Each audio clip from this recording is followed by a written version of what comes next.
estarían justificando cierto tipo de inversiones de infraestructura, etcétera, perfectamente razonables. ¿Y en qué consiste? Bueno, el desarrollo territorial son dos pilares íntimamente ligados y que deben avanzar juntamente, que son transformación productiva, lo que significa cambios en lo que se produce, cómo se organiza la producción, etcétera, etcétera, y tiene que ser más o mejor de lo que había, porque el problema precisamente es que había bajo crecimiento, y cambios institucionales que permitan, por ciertos arreglos, que los efectos de la transformación productiva tengan una distribución razonablemente equitativa entre la población de ese territorio. Y aquí muchos de los elementos de participación que están muy bien planteados en el documento y suficientemente sugeridos para críticas, digamos, sobre su verosimilitud o viabilidad, yo creo que sin duda va a ser una ganancia para quienes lean este elemento. Y tenemos entonces territorios funcionales. Y creo finalmente, y aquí está Gustavo Gordillo, que tiene que no desmentirme porque es parte, digamos, de quienes están en este esfuerzo, creo que hay un marco potencial para el abordaje de desarrollo territorial cuando se integran por lo menos, digamos, la cruzada, el programa para democratizar la productividad y prospera. ¿Quién encabeza, no encabeza? Ya es un problema de diseño respecto a recursos y capacidad, pero lo que es evidente, digamos, es que existen en México hoy día 3 programas significativos que integrados pueden constituir las bases de desarrollo territorial, que en general apunta a aumentar la producción de alimentos y el ingreso de los campesinos y pequeños productores agrícolas. Y ahora entonces el documento. Y voy a recorrer el documento punto por punto, simplemente haciendo menciones casi telegráficas a algunos de los puntos que consideran. Primero, el concepto de sistema alimentario. Correcto, ellos insisten en la cruzada no trata muy bien el problema de disponibilidad y de uso, y sobre todo no trata bien el problema de la estabilidad, más bien está ajeno. En su marco analítico, uno queda con la duda porque de las 6 programas que tiene la cruzada, ellos recogen los 4 como muy coherentes, digamos, con los objetivos de seguridad alimentaria. Y recogen parcialmente el 5º, que tiene que ver con aumentar la producción y productividad, porque hay producción de alimentos y entonces sí es coherente con sustentabilidad, pero el 6 las desconcierta un poco. Lo ven como algo que puede desdibujar el objetivo claro que es seguridad alimentaria, en lo cual lo simpático de la presentación es que hay una obsesión por ser rigurosos en lo que es seguridad alimentaria y que en realidad seguridad alimentaria y nutricional, lo que dice que apunta. Y ponen en el 6 en circunstancias de que el desarrollo territorial no sería sino la suma de los 6 objetivos que tiene la cruzada. Y por lo tanto uno se queda casi con una sensación de que es un proyecto básicamente de transferencias y no importa la capacidad productiva, pero sí no basta con transferencia porque tiene que haber algún tipo de participación para que no aparezcan, digamos, simplemente como receptores pasivos de una canasta variada, digamos, de entrega desde el centro o desde los gobiernos estatales. Y aquí, como digo, se soslaya el tema territorial, en algún momento se aborda, pero no aparece como una idea que podría, digamos, en el marco de cosas que ellos sugieren, haberlas potenciado. Parten, digamos, de la situación de México, digamos, reafirmando este círculo de la pobreza que genera pobreza, y sucesivamente que en alguna parte, digamos, ese círculo es necesario romper. Sienten, lo acaban de reiterar ahora, de que no es suficientemente comprensivo porque la cruzada solo abarca a un 27%, perdón, a unos 7 millones de beneficiarios y hay todavía 20 millones más que tienen algún grado de vulnerabilidad respecto a su situación alimentaria que no son contemplados. Y es verdad, entonces tal vez el tema vulnerabilidad a la seguridad alimentaria podría ser un concepto que se ha incorporado sin perjuicio que en la primera parte no se abarque todo, pero que exista por lo menos una definición de horizontes hacia los cuales de manera gradual este programa, a medida que avanza y se evalúa que da sus resultados, funciona. Sobre desigualdades territoriales, bueno, hay un mapa, les digo, hay un mapa que muestra las desigualdades territoriales en las 3 condiciones que le he dicho, un mapa de México que está a disposición, y está también un mapa de territorios funcionales construido a partir de lo que ha ocurrido, digamos, con crecimiento, con caída de pobreza y con mejoras de equidad. En la parte que analizan la cruzada, la separan en objetivos, aspectos de diseño y modelo de intervención. En sus objetivos ponen, digamos, rescatan como muy positivos el tema hambre, el tema desnutrición, el tema producción alimentaria y el tema post cosecha. Hablan del desarrollo económico de ciertas zonas, y todavía no dicen son territorios, ¿qué son? Zonas. Serán zonas, digamos, que son elegidas en función de esto.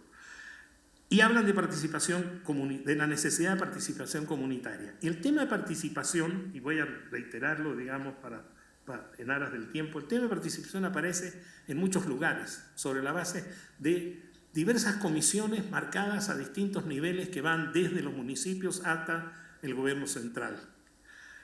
Primero, digamos, nosotros tenemos ya una vasta tradición de este tipo de comisiones e incluso de algunas como la que me parece incluso la más interesante de las que aparecen, que es el Consejo Nacional, porque es una alianza público-privada y académica que me parece que es como el núcleo de naturaleza que este tipo de comisiones debieran tener en cada uno de los niveles, El problema con las comisiones es que, a diferencia, por ejemplo, de los grupos de acción local que tiene Europa para su desarrollo rural, son grupos de acción local que tienen estrategias y recursos para actuar sobre esas estrategias.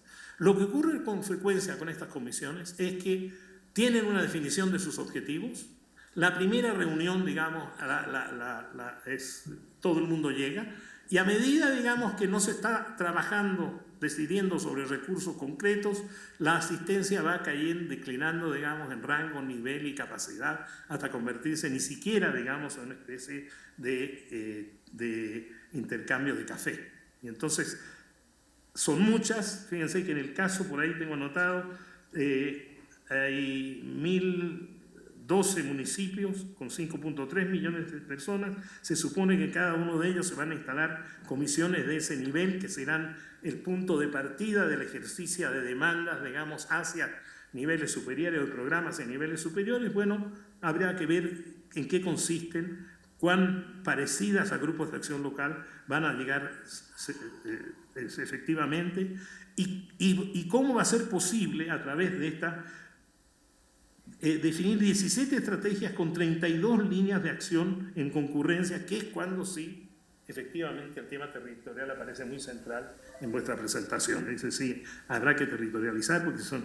Pero aquí lo más interesante es que también Chile tiene México tiene una experiencia que se llamó la Ley de Desarrollo Rural Sustentable, que tenía por ley, digamos, un elemento de integración de las distintas secretarías, y yo, que me ocupo, digamos, hacer un trabajo que está escrito y no publicado porque tenía más bibliografía que la que yo soy capaz de manejar, pero que en todo caso como trabajo, digamos, que mostraba es que concurrencia, nada. Una primera reunión de concurrencia, los compromisos, digamos, asumidos en esa primera reunión, pero a la hora misma de acción, lo único que se podía sugerir era que el propio Secretaría de Agricultura, que tenía 45 programas, bueno, si quería ser coherente con lo de seguridad alimentaria, tenía que convertirlos en 4. Y ahí estaban las indicaciones de cómo funcionar algunos, etc. O sea que hay un elemento de coordinación que es el talón de Aquiles de toda esta estructura. Si uno mira el organigrama, lo que encuentra que está súper bien pensado para hacer incluso una estrategia que empieza de abajo hacia arriba, a partir de tener arriba definiciones estratégicas muy claras, un equipo, digamos, académicos, digamos, de especialistas, capaz, mirando, digamos, el flujo de lo que está llegando desde abajo, pero lo que va a depender de manera tan crucial de cómo se gestan estas comisiones en la base para que efectivamente, digamos, el resultado sea el que se espera. Y ahora, con 2 palabras, porque estoy sin tiempo, yo lo que creo es que nuestras colegas han hecho un trabajo que le vendría extraordinariamente bien a la comisión, porque efectivamente, tanto para lo inmediato, yo diría incluso para el abordaje de las 7 millones, sino efectivamente para el abordaje de una estrategia que tiene que definirse horizontes bastante largos y que respecto a ellos, como estrategia, tendrá que definir paso a paso. Y es respecto al paso a paso donde también en su presentación son muy enfáticas, y es que los problemas de evaluación debieran partir desde el inicio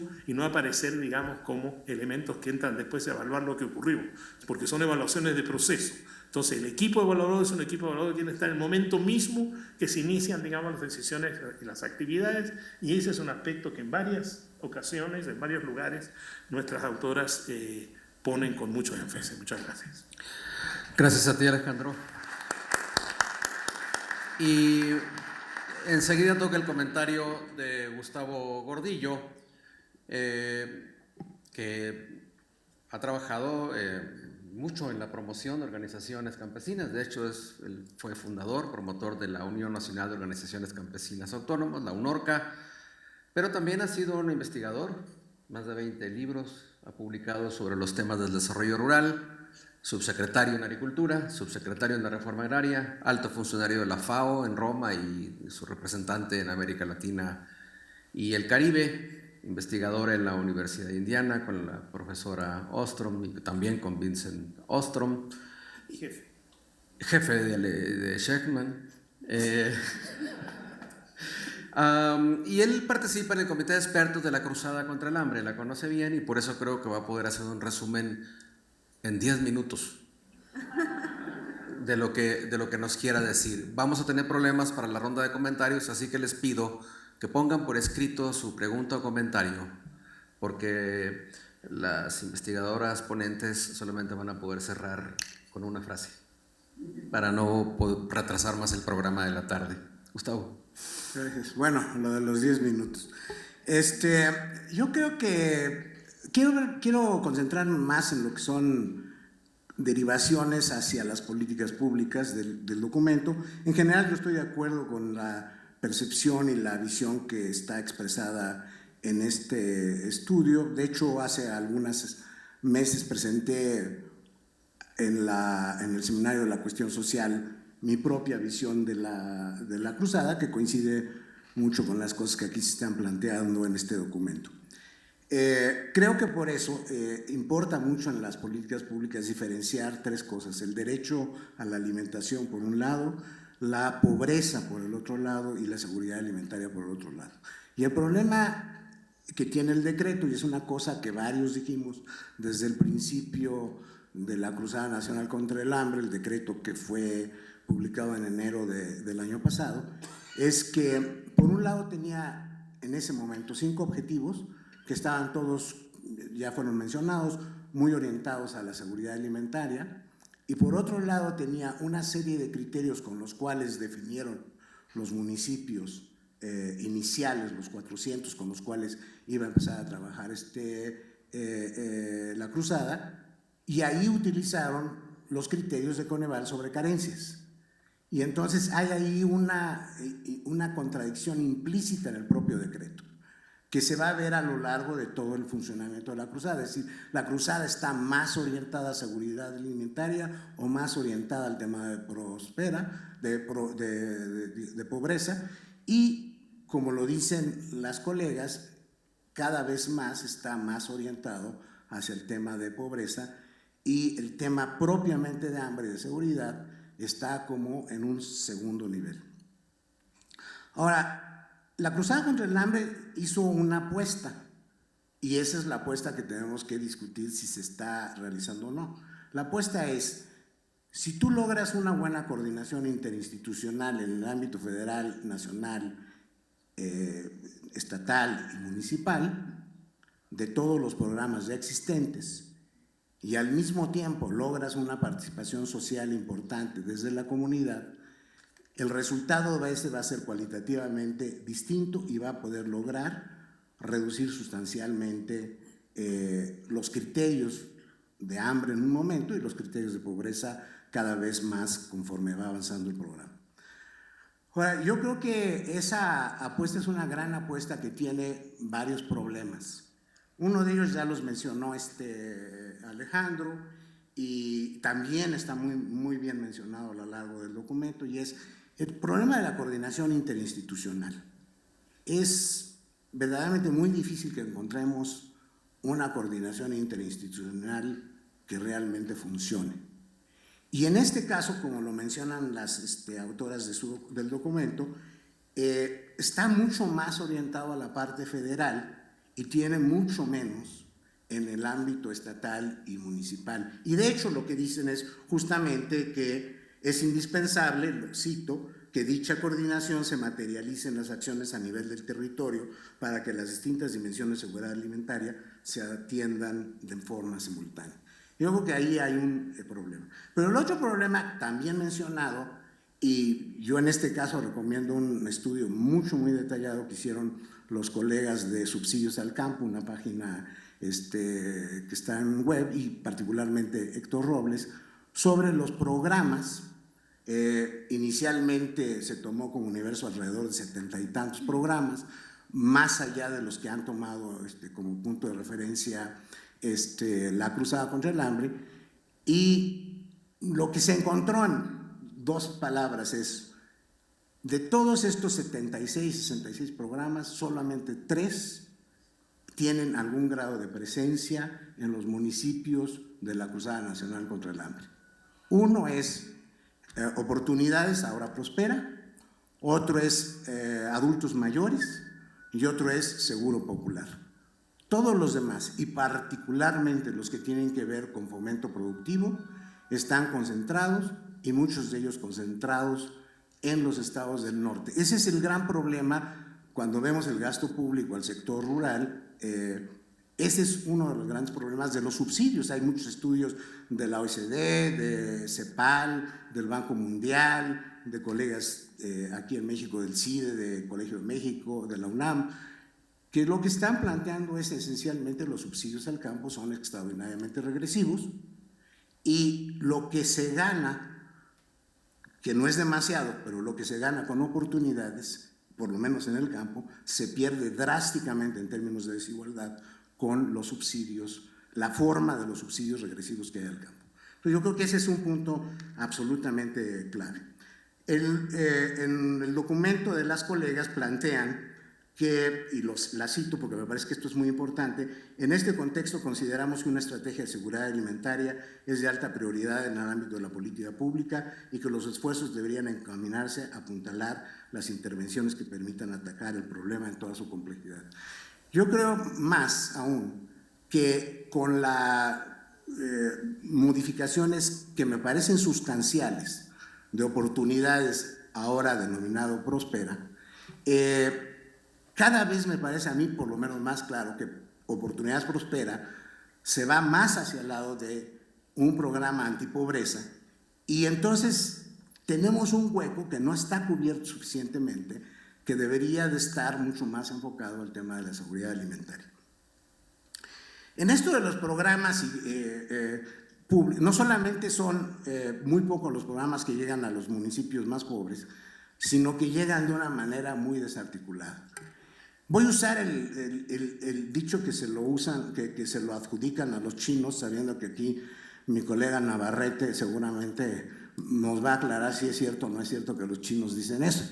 Pero esto de que no hay que darles el pescado sin enseñarles a pescar, si lo vemos en términos de los programas orientados de una u otra manera, los 66 programas orientados a atender el tema de la pobreza, y seguimos la máxima china. Lo que pasa es que a una comunidad le dieron la caña para pescar, a otra comunidad le dieron el motor, a otra comunidad le dieron el barco, a otra comunidad le dieron la red, y todas las comunidades están desarticuladas entre sí. Y el hecho es que estos, alguien mencionó en la ponencia anterior, me parece, sobre las reglas de operación de los programas. Las reglas de operación están hechas precisamente para que no pueda haber ninguna forma de articulación posible.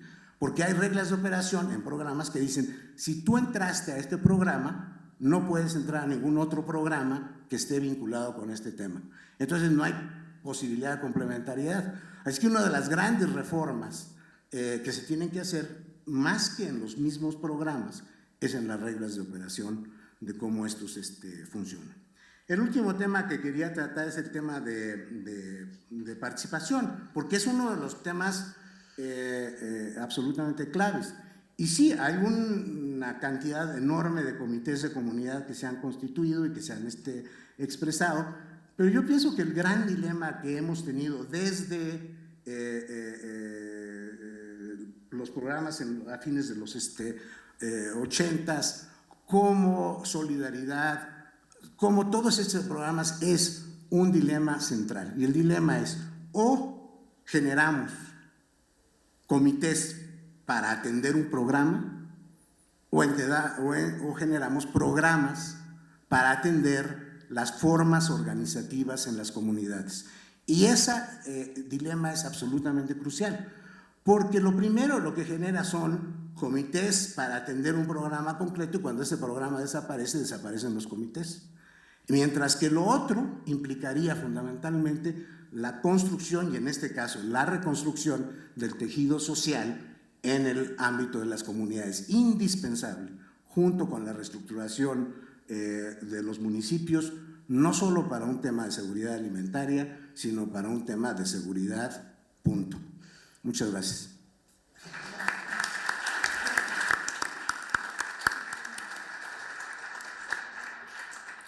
Muchas gracias, Gustavo. Estamos exactamente a las 2 de la tarde, que es el límite que teníamos para esta exposición. Pero sería injusto cortar aquí sin dar la oportunidad de que escucháramos 2 comentarios o preguntas para poder cerrar la mesa y estar de vuelta a las 4 de la tarde. A las 4 de la tarde se reanuda con la mesa de desigualdad regional y tampoco queremos afectar el programa de la siguiente mesa. Bueno, por favor, les voy a pedir mucha precisión y concisión para hacer su comentario o pregunta. Adelante. Muy buenas tardes. Sin lugar a dudas que el ideal teórico es muy importante y las soluciones no se dan por decreto.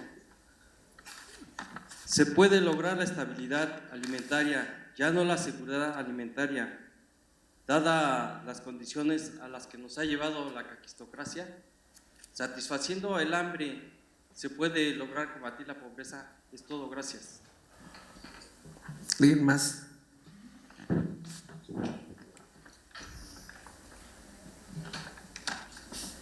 Las felicito por su trabajo. Les quería preguntar concretamente si a partir del diagnóstico que hicieron van a hacer propuestas concretas para la reestructura o para la coordinación de la estrategia. Rapidísimo, lo que pasa es que tocan un problema fundamental que se ha visto en muchos otros temas. Por ejemplo, para la Conferencia Internacional de Población y Desarrollo hicimos un diagnóstico de programas en población hace como 2 años. Identificamos alrededor de 200 programas que tienen que ver con población, descoordinados por completo entre sí y solo del ámbito federal. Nos faltó revisar, por ejemplo, todos los estatales y municipales. Este problema de coordinación para muchos temas transversales es crucial y yo sé que no se acostumbra en la academia a sacar propuestas de reestructura para el gobierno o la